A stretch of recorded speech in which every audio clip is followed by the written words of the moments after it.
Good afternoon, everyone, and thank you for taking the time to join us this afternoon.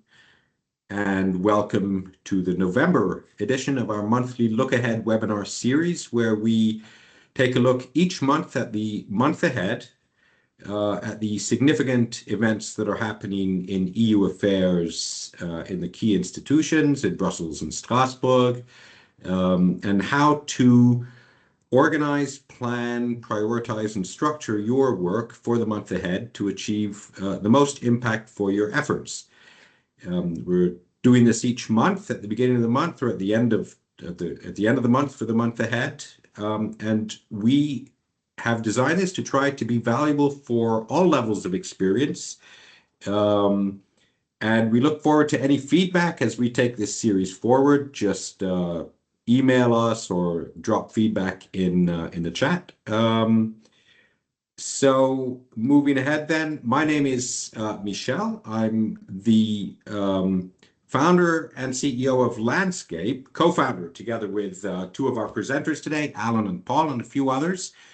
Lanzcape is something new in the Brussels public affairs scene. It's a monitoring app, but also in the app you get advice for how to do your advocacy work around each of your files. At whatever stage your file is at, you'll get some pretty deep and certainly expert advice for how to do your advocacy work, and you should check it out. You can download it and install and create a free account and start using Lanzcape. Check it out. Our presenters today are really excited to be able to be working with Alan and Paul. They are the co-founders of our partner company, AdvocacyStrategy, and they'll introduce themselves a little bit more as we hand over. So before I do that, just quickly our objectives today. The key institutional milestones and advice this month for the key institutions, and any other relevant milestones and guidance. And of course, we will be taking your questions. Please submit any questions you may have. We'll be very happy to answer those. And how to structure your public affairs work. Structure and process are really the foundation. And so we'll be covering that. And with that, I'm going to hand over to my partners, and they'll take it from here. Okay, great. Thank you very much, Michel. If we just jump on to the next slide, we just wanted to remind you where the last webinar landed. So what's the checklist of items that we discussed last month on this webinar? So of course there was quite a heavy focus on a lot of the committee meetings that were going on in the Parliament. So the meetings with the new and returning MEPs. And of course, we talked a lot about the structure and the CRM behind this, so getting yourself set up for the coming years with regards to your contact management platforms or systems.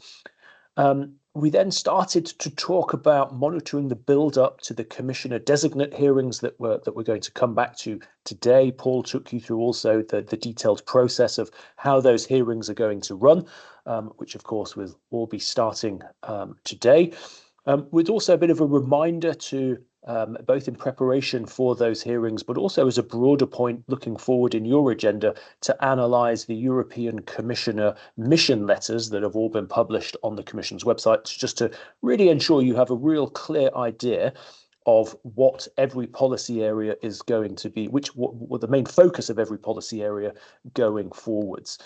And then last but not least, as Michel said, the structured element, we talked quite a lot about updating key internal documents, starting about 2025 priorities and prioritization exercises, and reviewing many of the internal document structures and processes you have, as Brussels will soon transition from the political phase to the policy phase, when many of these things will be required. And of course, we will continue this theme somewhat this month as we are still in this political phase.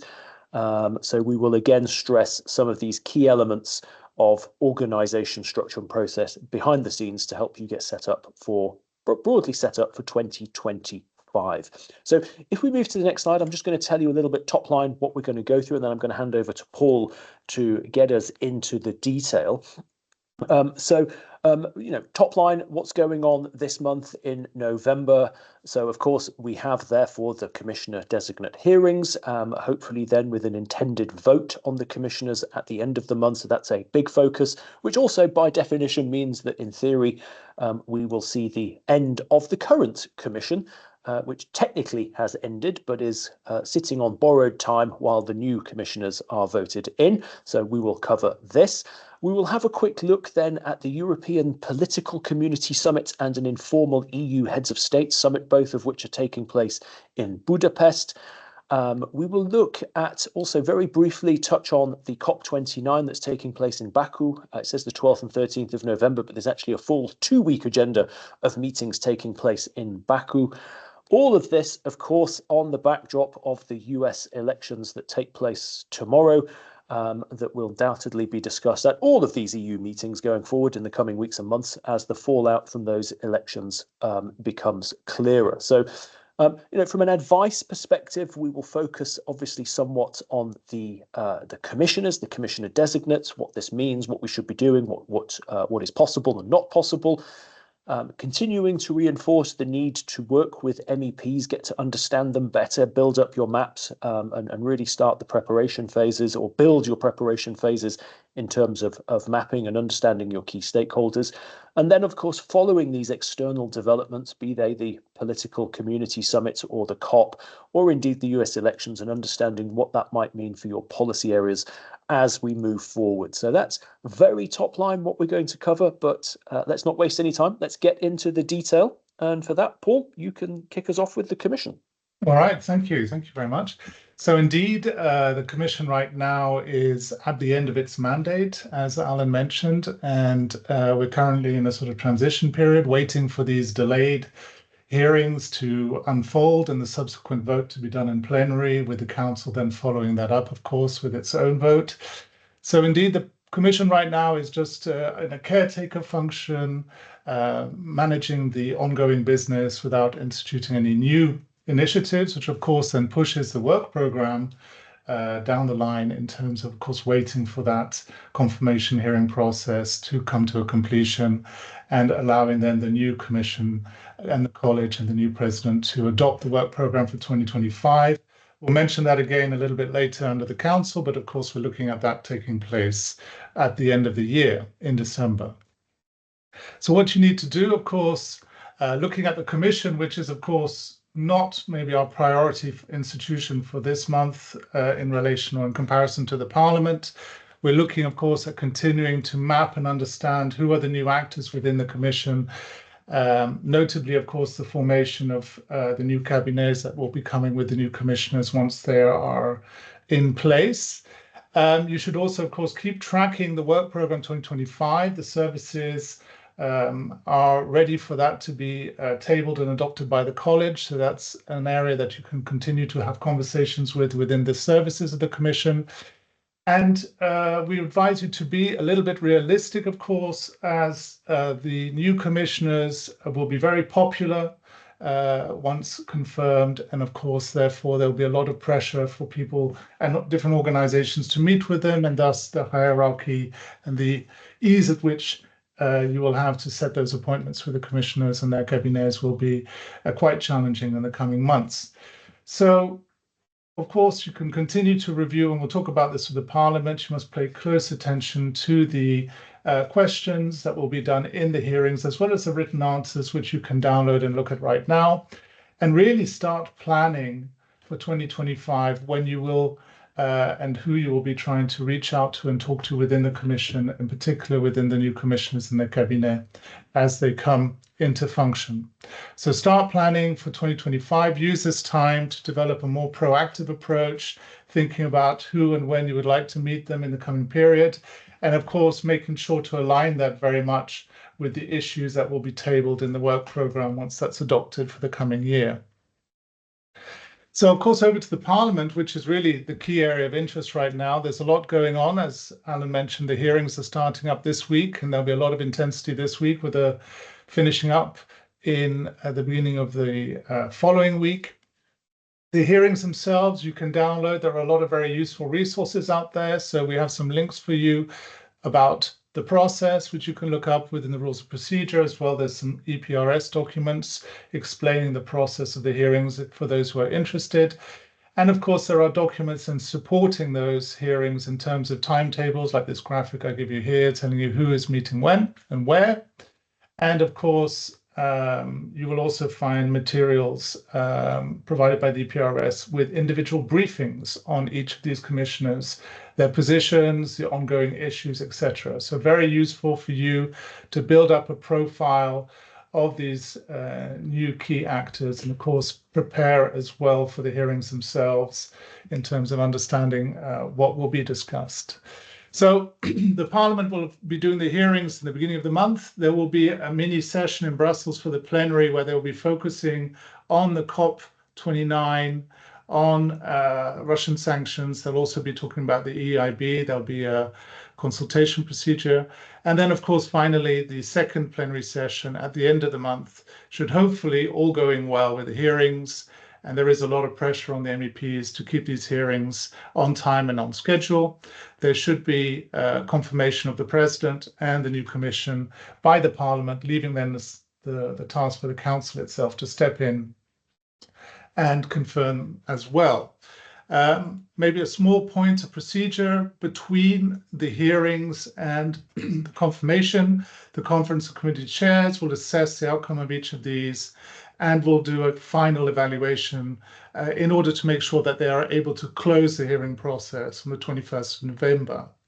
So that will be a key milestone that we need to keep an eye out for towards the end of the month prior to the final confirmation. Like I mentioned at the beginning, there's a lot of very useful resources available. We have some links to some excellent EPRS briefings on each of the individual commissioners. You can also look up on the Commission websites the answers to the written questions submitted to the commissioners. Also a very valuable resource for you to profile and build your profiles, and also look at the key issues and how they're being characterized by the commissioners. That, of course, is in view of maintaining contact with MEPs who are now fully engaged in the hearing process, and of course, then to look at the questions that are indeed tabled and set to the commissioners as well as their responses. Looking at then the alignment between the mission letters and the responses, and of course, your own issues and your own agenda in the coming period. You can attend the hearings in person or most simply online. They will be streamed. And, you may also want to look into recording these and downloading the recordings, potentially even transcribing them as well, just to simplify the process for yourself. So that's the Parliament, I believe. I have one more slide with some advice for you. So make sure when analysing the hearings that you're looking into the voting intentions of the political groups of MEPs. Think about identifying the importance of each of the priority issues your organization has for the coming period within the debates in the hearings. Make sure you try and understand the personalities and the colorings of the key actors, both the commissioners as well as the key MEPs, and of course, the extent to which they are deviating from their mandate letters or adding an additional layer of interest to that process. It's also an opportunity, of course, to keep updating your stakeholder maps, not just capturing, of course, contact information and key variables, but also looking into understanding positions of MEPs and capturing that information. You may want to do so as well, thinking about systematizing and controlling that process. You may want to set up a very simple Google form or an Excel sheet in which you can then capture for each of these MEPs and the commissioners the questions and responses to give you a more tailored and a more nuanced view of the key actors for the coming term. So that's the core slides for the Parliament, and I'll hand over to Alan for the Council.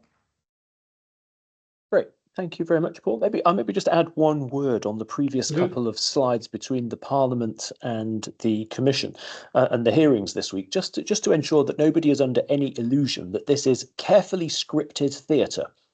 The questions are scripted, reviewed before they can be asked. All of the answers of the Commissioner designates are carefully crafted by the Commission services. So in theory, and this is the theory, in theory, if everybody stuck to message, it would all be very straightforward. Of course, where it starts to get interesting is where the commissioner designates decide to deviate or try to add colour to what has been prescribed for them. So there's an immense amount of preparation that has gone into this, an immense amount of documents and scripting to try and keep everybody on the right line, on the same page, saying exactly what is required. And I can't stress to you enough how centralized the European Commission has become in this regard. It is no longer a commission of open delegation. It is a commission of following the red lines very carefully. So we will not be the only ones watching very carefully. There will be higher up people in the European Commission watching how well people are executing the mandate that they have been given with such clarity. So just adding that in as a point. And of course, I think Paul mentioned this last month, but worth reminding you that, you know, there is a good chance that one or two commissioner designates do not get a very good reception in the Parliament this week, and will perhaps already by the middle of next week have been rejected, in which case we move into a bit of this replacement process that is still expected to take place before the vote, the date at the end of the month that Paul gave you. So just adding a little bit of colour there before I move to the council. So the council, what's happening in the councils? Well, clearly this is not going to be in the spotlight in the coming weeks, because all of the focus is going to be on the circus that is taking place in the commissioner designate hearings. But nonetheless, there are some incredibly important things going on here. So there are two big meetings happening in Budapest this week. I'll start with the second one. There is an informal council meeting. So that's heads of state meeting, and they're actually just piggybacking on the fact that they're going to be there for the political community summit on the 7th by having their informal on the 8th. And at that European informal heads of state meeting, I think they are expected to discuss what is becoming potentially known as the Budapest Declaration, which is effectively a sort of a new competitiveness pact, which is very much expected to be launched. So that expect some news about that later this week. If this is something your organization is following, you may want to already have your speaking points or your position papers or your media messages prepared, because that should come later this week. We also understand there's going to be a bit of a focus on the Western Balkans. One imagines that informally there will be a huge amount of focus on the outcome of the US elections. And just a further point for the summit, there's also a little bit of, again, a little bit of politics at play in the council here. It's not entirely sure that all heads of state or leaders will actually attend, as there is an incredible amount of friction between Hungary, Orban, and some other countries and heads of state. So exactly who is present will also be a bit of a signal as to where things stand. So that's the informal council meeting at the end of this week. Before that, there is then the European Political Community Summit, which is in its 5th iteration. This is not a formal institution. This is just a summit process that's been set up. I think there's roughly 42 to 43 countries, heads of states and institutions that will be present to discuss. Basically, it's a very general open agenda. The last one that was held earlier this year in the UK was talking about energy, security, defence. So it's a very broad-ranging agenda. In some ways, not too dissimilar to a European Council meeting in terms of setting some high-level policy, ideation, and thinking. Now, what they have on the agenda for this week is, first of all, the US election outcome, obviously. Secondly, I think Draghi is expected to be present to actually present his recommendations and trigger a discussion around competitiveness. So again, a busy couple of days at the end of the week in Budapest that should be followed quite carefully. As possible. This will take coverage, and there will be a number of announcements that come from this. And then last but not least, there are obviously a couple of election developments. So the first is a couple of rounds of elections in Romania from end of November running into December. And this last weekend, there was the Moldova runoff elections. So just to cover the electoral side of what's happening with the member states. Before we then move to the next slide of just sort of some of the advice around the council this month, which I think we can cover off relatively quickly, or have perhaps already covered somewhat. So in terms of the two summit meetings that are happening this week, it'd be good to get some feedback on those, and also be prepared, as I said, if you are looking at, for example, specific areas that will be discussed later this week where you know there are likely statements coming out and you wish to respond or build on that, then be prepared. If we drop back a level into the policy machinery of the council, so where the member states meet and the experts meet to discuss all of the different European files. Of course, one thing of note there is we are now rolling into the final months of the Hungarian presidency and starting to look ahead to the next trio presidency, which of course up next is Poland, and then Denmark and Cyprus. So what we would advise you to do right now is already start looking ahead. It's probably already relatively late from a Polish perspective, but nonetheless still a good 6 weeks out from when Poland will take on the presidency, to really look ahead at who the connections are, what the interests are, what files the Polish could have that are of interest to you, and build those connections.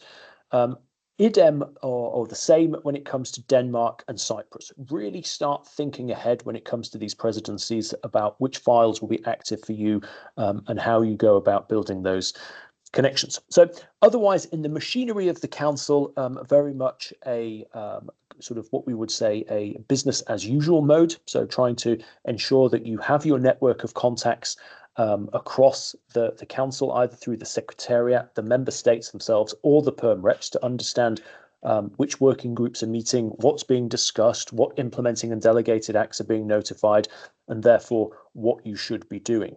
Then, as we said, for the council meetings, again, just following what's happening. Of course, if you're present, all the better in some capacity, but otherwise making sure that you follow up and you're prepared. And I think that about covers what would be required on the council side, leaving us to touch on some other developments this month, of which I think I know one of them, Paul. Yes, indeed. Yeah, starting with the last one, of course, the US elections. We were just discussing them before the kickoff of this session. So the elections are in their final stages right now, and we'll be, of course, digesting these results over the course of the coming week. Including having to wait, of course, should the vote go down to a recounts and to a knife edge. We may have to track developments over the coming days towards the end of the week to look for a real final result there. And of course, then the digest implications of that result for the European Union and for some of its key policies, notably around climate change, of course, which will be the topic of discussion of the COP29 in Baku. Relatively controversial destination, of course, for this COP29 Leaders Summit, bringing together the heads of state to discuss major milestones. Alongside that, we see a conclusion or a major summit now for the G20 in Rio, bringing together heads of state and government as well. So they'll have a busy time in the coming month. And the G20 looking at putting agreements into writing around some of the key discussions that have been taking place over the course of the last year within subgroups of the G20 around sustainability and other key areas. So there'll be quite a lot of activity in the coming month. And of course, the US elections will be playing a key role in drawing our attention to external developments. So what we recommend, of course, apart from, of course, digesting the US elections, is to continue mapping events in the Brussels and in the European sphere, mainly with a view, of course, to ensuring that you build visibility for your organization, build your own personal network as well as that of your organization as well, to really develop your institutional picture, to develop your profile. As a tip, we really recommend that you sit down with your team and your colleagues, divide up some of these events based upon specialization and, of course, the importance. And, of course, think also about seniority, which events are the ones most suited for participation by more senior members of the team. We're talking about tracking election results and, of course, looking at the reactions of the key institutions and the key member states to those outcomes. And, of course, making sure, most importantly, that not only are you in position to track the events taking place in Brussels, but also to engage with those. And of course, preparing, as we've talked about previously, with updating your stakeholder maps and thinking about how you can systematize this process. Like I mentioned, either building an Excel system in order to capture the stakeholders, their positions, their levels of influence, and also noting down their specific variables or custom variables that are important to you in your organization. So think about how you can potentially improve or strengthen your stakeholder mapping at this time as we head from this transition period into the legislative phase. And I think Alan will say a little bit more about preparing then for the wave of delegated and implementing acts we're expected to come in the coming period, following a very active previous legislative term in which the European institutions, in particular the Green Deal, resulted in a great deal of legislation that will now need to be translated into action. So the new legislature, of course, will inherit not only an ambitious new set of priorities and work programs, but also the pressure to monitor and to contribute towards the delegated implementing acts driven by the Commission in the coming period. So I believe that's the main points I wanted to make about the other agendas, and maybe Alan would like to say a few more words about preparation. We could maybe move to Q&A at the end. Yeah, no, thank you, Paul. Just to round off this month's update, I think from the very beginning, just coming full circle, November 24, it still feels like it's a political month. It's a preparation month. Brussels is by no means dormant, but it is not in it's not in full policy mode, nor will it be for a few months. So this is still a wonderful opportunity to be looking at the planning and your preparation behind, as Paul said, getting to know a little bit more about what's happening, the politics, the positions, whilst waiting for Work Programme 2025 and doing perhaps some scenario planning. What happens if my issue is in there? What happens if my issue is not in there? So that effectively, as next year rolls in, people are able to go to existing assets, documents and plans without having to necessarily start afresh at that moment in time. And as Paul said, one of the big parts of this planning should be to understand the implementing and delegated act picture. So what is coming in the next 12 to 24 months? Do you have a prioritization? If it's in the top 5 of your priorities, what is your position on this? You can already start preparing all of these things now, because of course, the joy with implementing and delegated acts is that it's very much like a lottery. In the sense that it's never necessarily clear exactly when an implementing or a delegated act is going to come. Many of them don't have predefined timelines. So if you're lucky, it may come in 6-12 months, giving you plenty of time. If you're unlucky, 3 of them, like buses and trains, will all come at the same time, catching you unawares, for which you are not prepared. So I think that's one thing that we really would stress. Outline all of the implementing and delegated acts, do a bit of a prioritization. When it comes to the key ones, like you would for any other files, already start to prepare your positions now, because you are going to need them at some point. And then last but not least, this continues to be an opportunity to prepare internal processes, templates, documents for all of the work that you will have coming up once this machinery starts to move into full gear, which it will do in the beginning of 2025. So I think that about rounds off what we wanted to say. So I'll hand back over to you, Michelle. Okay, thank you very much, both. And we will go to the questions. And we have a few.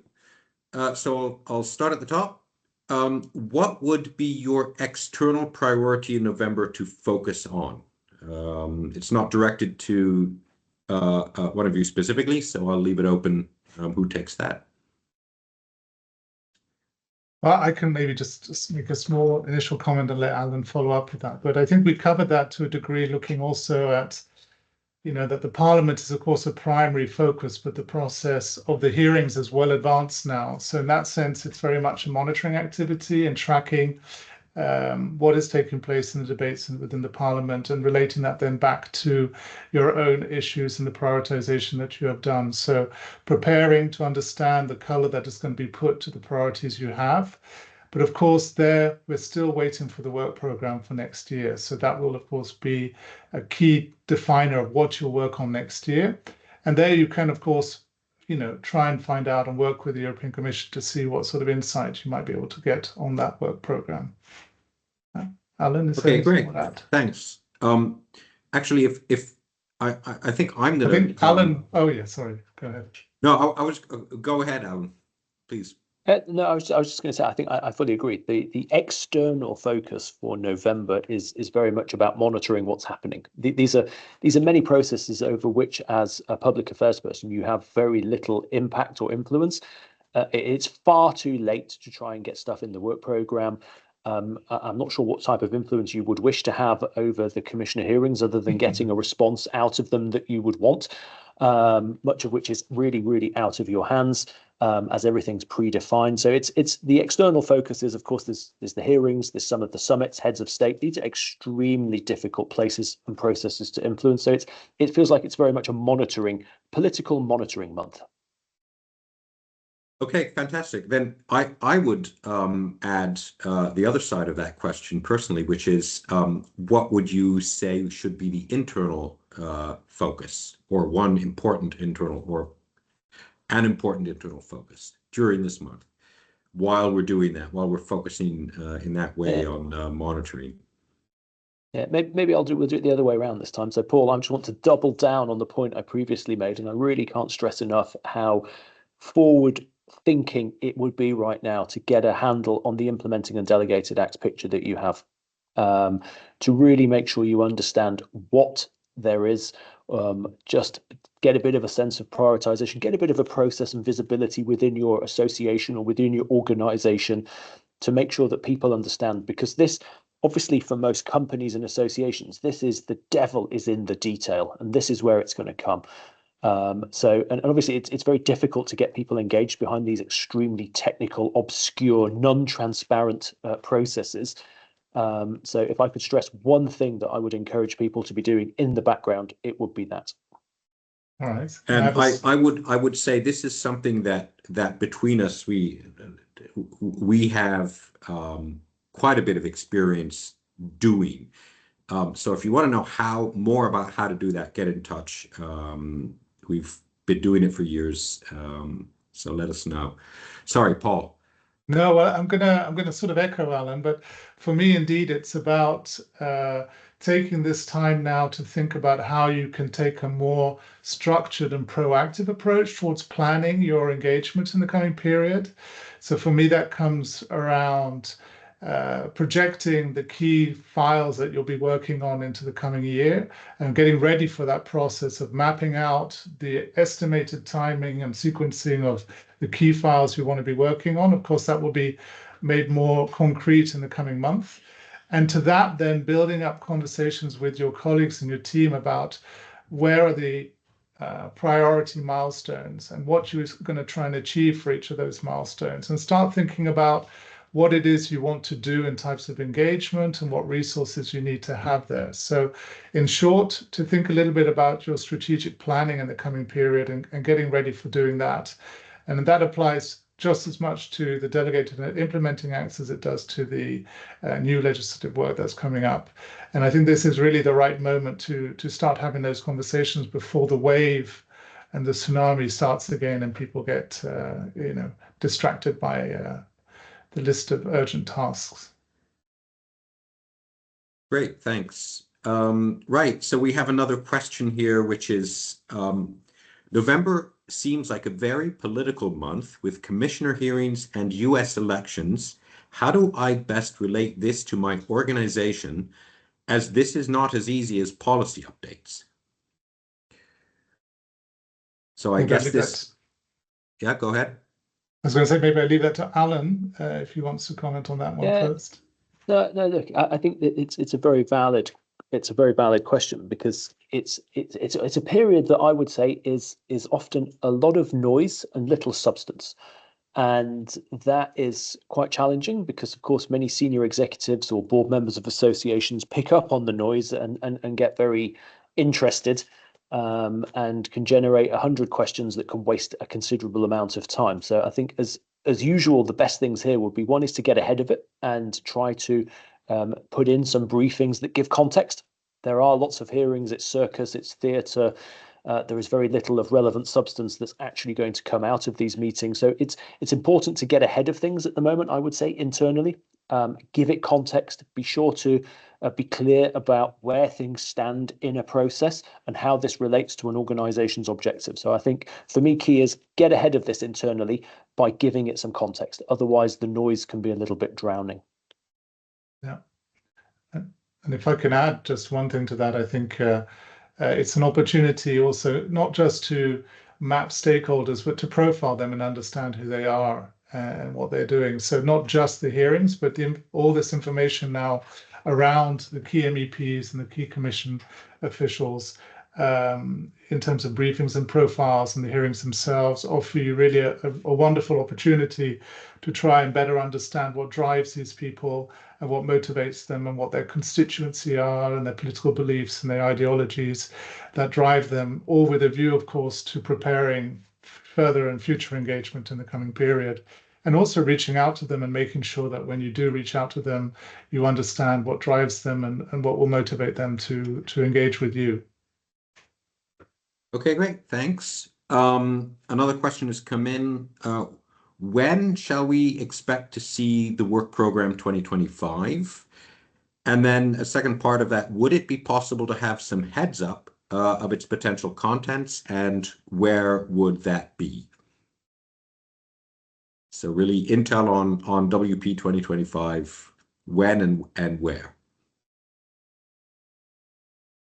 I think, in terms of timing, it's quite easy to say that, we're waiting for the plenary, followed by the council vote. So we're looking at the work program coming in an early Wednesday meeting of the college in right at the beginning of December, all going well. As Alan mentioned, should there be delays in the hearing process, this timetable is pretty ambitious and further delays are possible, though there is a lot of pressure to avoid that. Now, into understanding what sits within the coming work program for the coming year, that sits within the services and the Secretariat General as well. And of course, that's very much, in my view, dependent upon the relations and the network you have within those institutions and within the services that have made their contributions towards the work program as well. I don't know if Alan wants to add to that. Yeah, no, I think so. Basically, when we would expect to see it, December, January. Is it possible to have a heads up? It's not a public document. There's no pre-iterations. This is a very closely guarded document within the European Commission.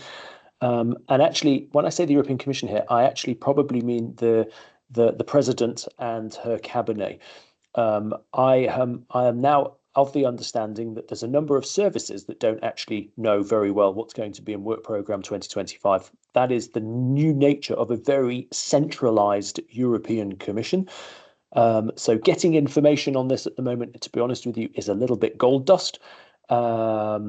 I think the moment that this starts to go to college agenda for adoption is when bits and pieces, the moment a document gets tabled in the European Commission for some form of formal opinion is when it starts to leak out. I think generally speaking, the European Commission services are prepared that after 1 minute after putting it into an internal system for decision, it will be in hands of people outside the organisation. That's the general rule of thumb. So if this goes, as Paul said, for college adoption in early December, it will leak out usually 24 hours in advance. So that's basically, you get first mover advantage of 24 hours, which quite frankly, in the sum of it gives you, it gives you bragging rights, but nothing substantive or very of any real interest. So yes, you will see this when it comes out, I'm afraid. Extremely difficult to get hold of. Fantastic. Okay, listen, we're almost at time. We have 2 more minutes. I think we can squeeze one last question in. So I'll just take the next one in order, which is I think a nice one because it's slightly it's just got a slightly skeptical tone to it, which I like. How important is it really to follow the commissioner hearings? Does anything new ever come out of them? Who wants to take that?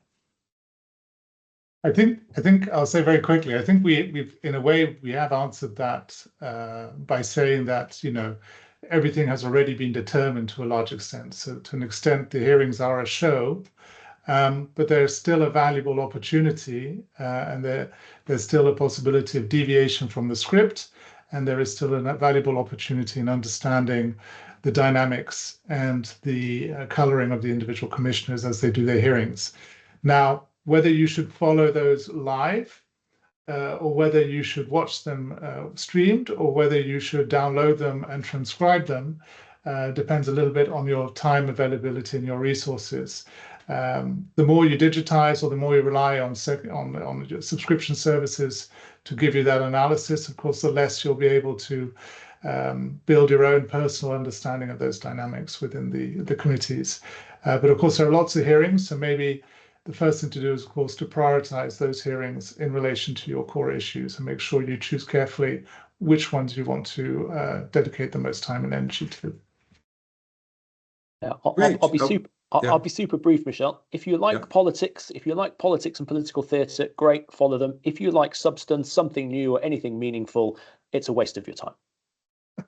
Okay, nice, very nice. Okay, let's wrap up then. Okay, quick review of our November checklist. I think it speaks for itself. Follow the hearings. You should profile the MEPs and commissioners. You should do everything you can to prep for the work program 2025, and get your do all of the preparatory internal work. It's a great opportunity for that. So you have a lot of planning and structure, and in fact, I think that takes us nicely to the next couple of slides, which are really key.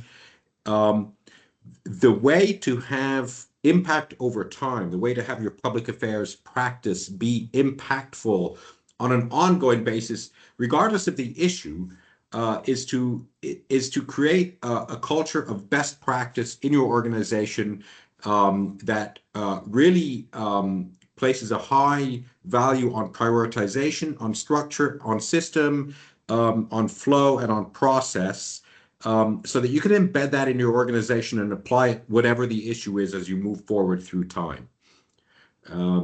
Here is a more detailed monthly checklist, which don't worry, you don't need to try to take that in right now. We'll be sending you this deck afterwards and sharing the recording with you as well. So we are now a minute over. So with that, I would like to thank you all again very much for being with us today. We appreciate the participation from all of you.